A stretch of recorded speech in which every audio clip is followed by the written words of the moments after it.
Good morning.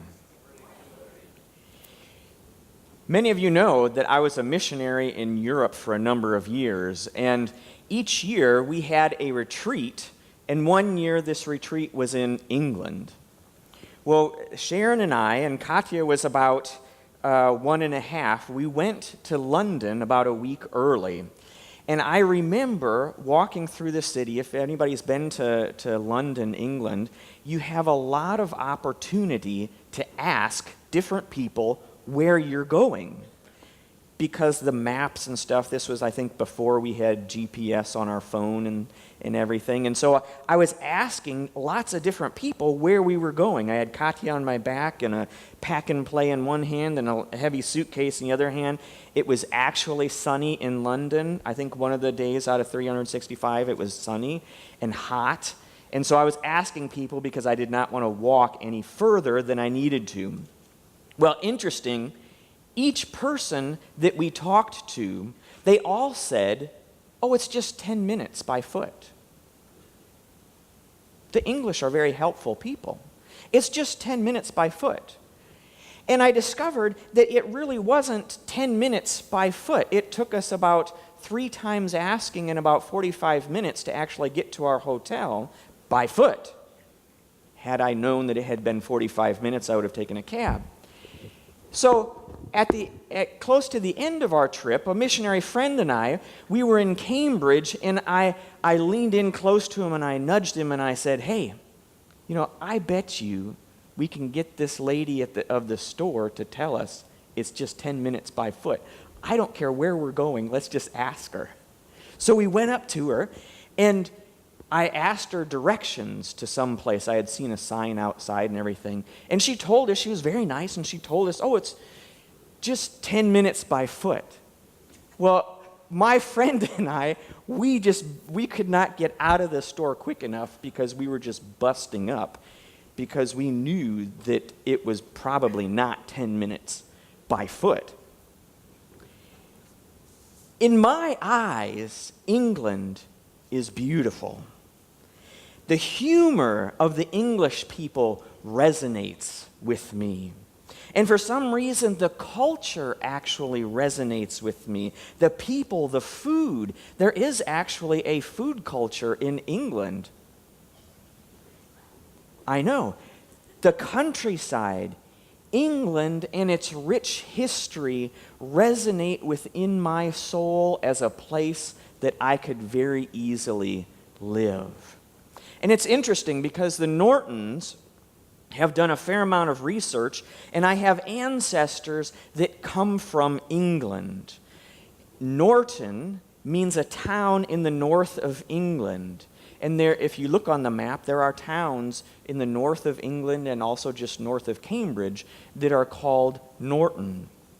England is, in a sense, in my bones. Has anybody had that experience before of being in a culture or being in a place of where you are just sort of resonates within your bones? Has anybody ever had that experience before? I know also in Michigan there's the old homestead, the centennial homestead of the Nortons, been in the family for over 100 years, and you go in there and it's interesting as a Norton. This is a place where I as a Norton can go in there and it's like, this is part of my heritage. This is home. Sally M. Fury gave a keynote address at an associated alumni event of the Sacred Heart Western Regional Conference in 2015. The conference was about claiming our heritage, and she talked about what is it we are claiming when we claim our heritage. In talking about heritage, she says, in its narrower sense, heritage often means lot or portion by birth. That is something about which we can do nothing except receive it. But we more often use it as here in this broader sense of values or traditions passed from earlier generations. Now, one thing that she said struck a chord in me in regards to understanding the heritage that we claim. She said, we have a duty, or even stronger, a mandate to pass along what we have received. She says, we are accountable to those who came before us, and we are answerable to those who will come after us.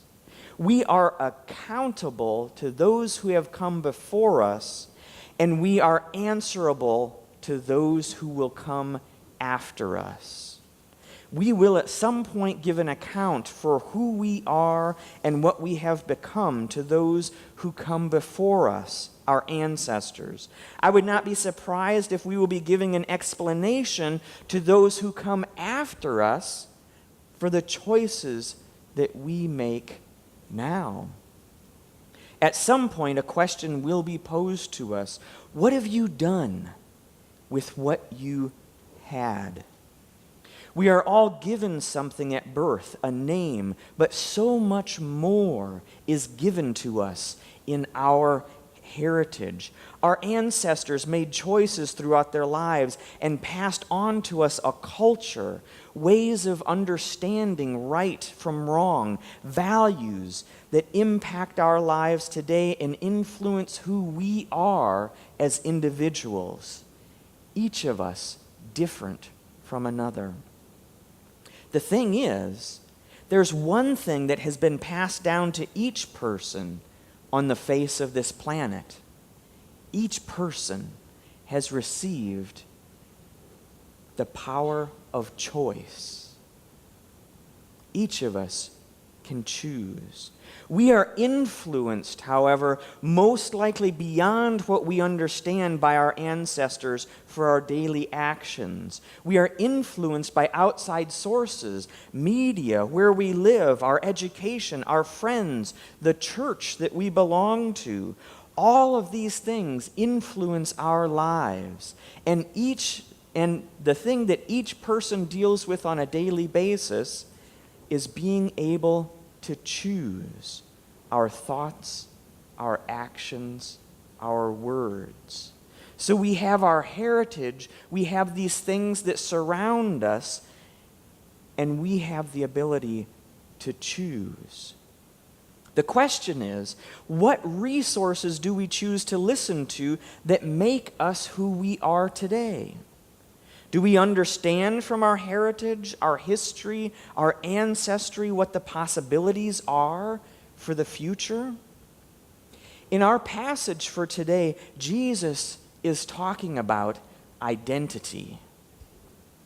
Jesus has just gotten done asking the disciples, who do people say that the Son of Man is? Then he goes on to ask the disciples personally, who do you say that I am? Now you have to wonder about Peter. I often wonder about Peter. Maybe Jesus asked this question and was sort of turning to Peter at this point as he asked him.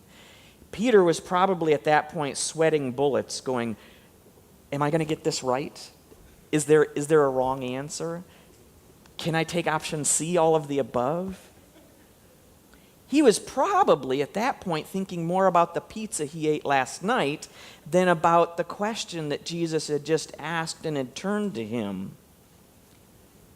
Simon Peter's answer, you are the Christ, the Son of the living God. This is Jesus' identity. Then Jesus goes on to flesh out Simon Peter's identity. He says, you, Simon, are Peter, and on this rock I will build my church. The thing is, we know a little bit more of the story about Peter from reading the Bible. Peter's correct answer, we're assuming it was the correct answer. Jesus said it wasn't revealed to you by people, it was revealed to you by God. So we're assuming this was the correct answer. But that was his words that were not reflected in his actions as he denied knowing who Jesus was 3 times. Peter's denial shows how important it is to understand identity. We show with our lives what we think in our heads. We show with our actions who we really are. Identity, understanding identity, helps us make informed, educated, wise decisions as we go forward in our life. How many of us have checked into these DNA businesses out there? Anybody? MyAncestry.com, MyHeritage.com, 23andMe, Ancestry DNA. Has anybody checked into any of these resources that are out there? Some people have, a couple of people have. Okay. The thing is, there's this thing going around Facebook, I don't know how many of us have seen this, called the DNA Journey. And this company started testing thousands of people's DNA. They asked people to spit in a test tube, fill it up to a certain line, and send it in to figure out where these people come from. Where are you from? Who are you? These are simple questions that have tremendous consequences for our lives and our children and our children's children. This company got a small group of people, about 67 people together, and tested their DNA against a huge database. And these people were asked about their backgrounds, their heritages, their family trees, and they asked people to predict their results. And here's some of the quotes from these people predicting some of their results. They said, one person responded, "It's going to be, oh yeah, you're French. And wait, your grandparents were French. And your great-grandparents were also French." Another person said, "I'm 100% Bengali," a man said of his own background. Some also suggested that their personal experience had led them to think less of certain other nationalities. A British man who knew that he was 100% British said he wasn't a fan of people from Germany. A Kurdish woman said that she hated the Turkish people before quickly clarifying that she meant she hated the government. Weeks later, the group was brought back together.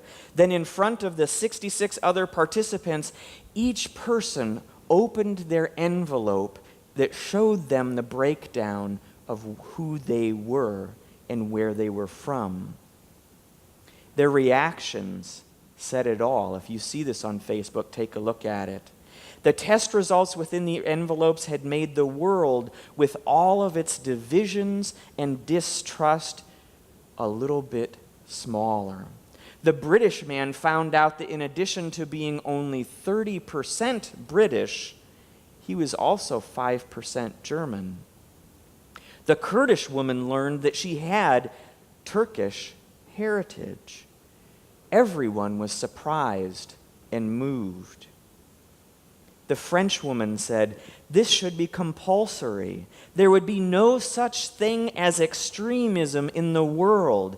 Who would be stupid enough to think of such a thing as a pure race?" If we would only look at our DNA. If we would understand who we are, do we think that there would be less racism in the world? As different as we all are, look around. Everybody take a look to the left and to the right. Does anybody look exactly like you do? Yeah? We have one over here out of a couple people. But as different as we all are, another geneticist says that one thing that scientists have learned from a biological or from a DNA standpoint is that we as human beings are 99.9% the same. 99.9% the same. And if you start looking at it, we also are only a teeny tiny fraction different than monkeys. What if, and here's the most astounding question, and I hope that we all think about this question and wrestle with it this next week. What if, after filling a test tube with our spit, our DNA, that we find out that we open up the letter, that we have strong ties, a direct relationship to the Son of the living God?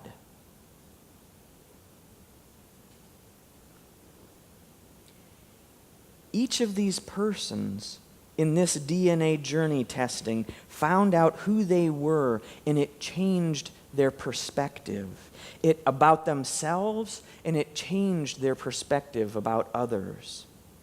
I cannot hate, look down on, treat badly people with whom I am directly related.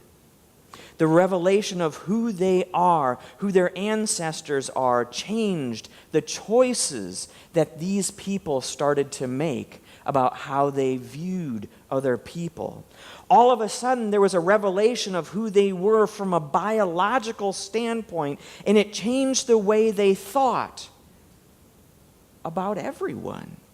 It changed the way they thought about themselves.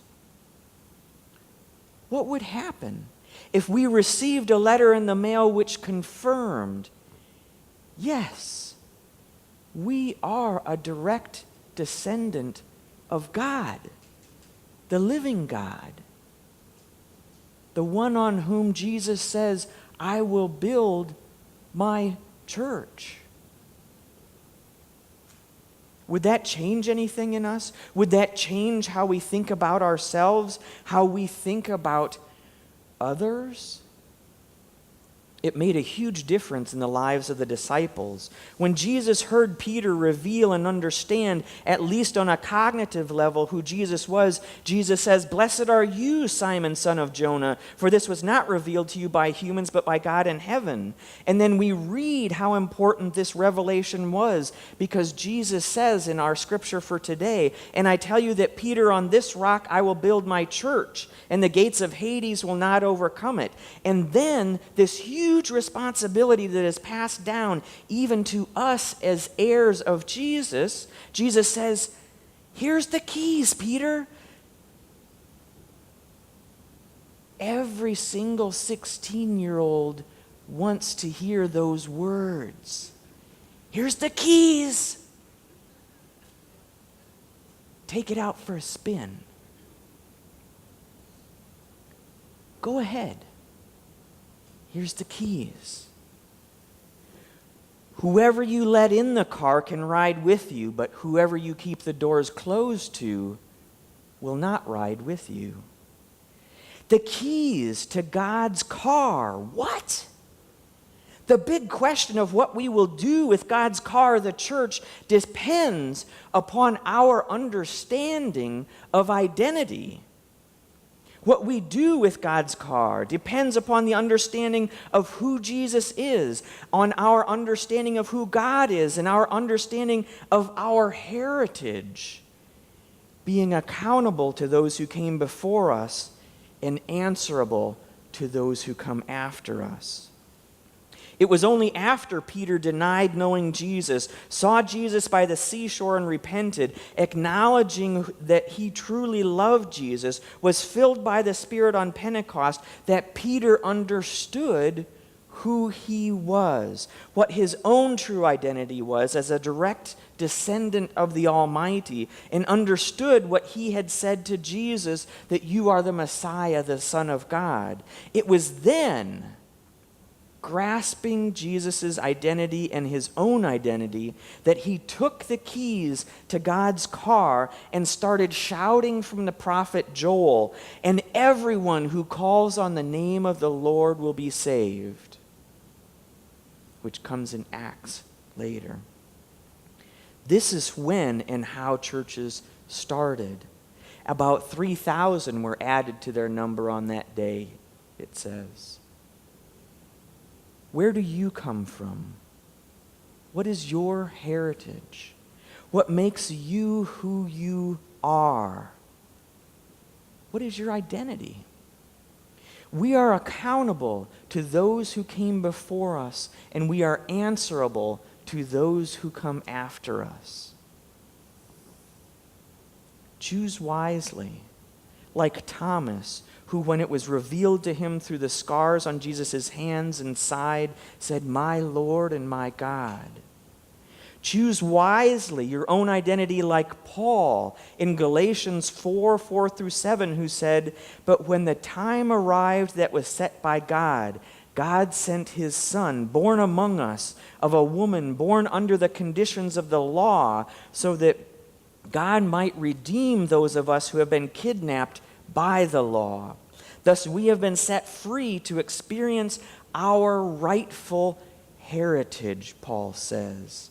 You can tell for sure that you are now fully adopted as God's own children because God sent the Spirit of God's Son into our lives, crying out, "Abba, Father."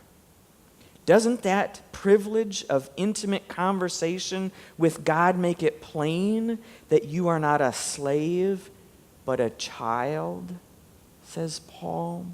And if you are a child, you are also an heir with complete access to this inheritance. We have access to our inheritance that God has instilled, given to us, betrothed to us, instilled in our DNA. Receive the keys of God's car and be the church. Amen.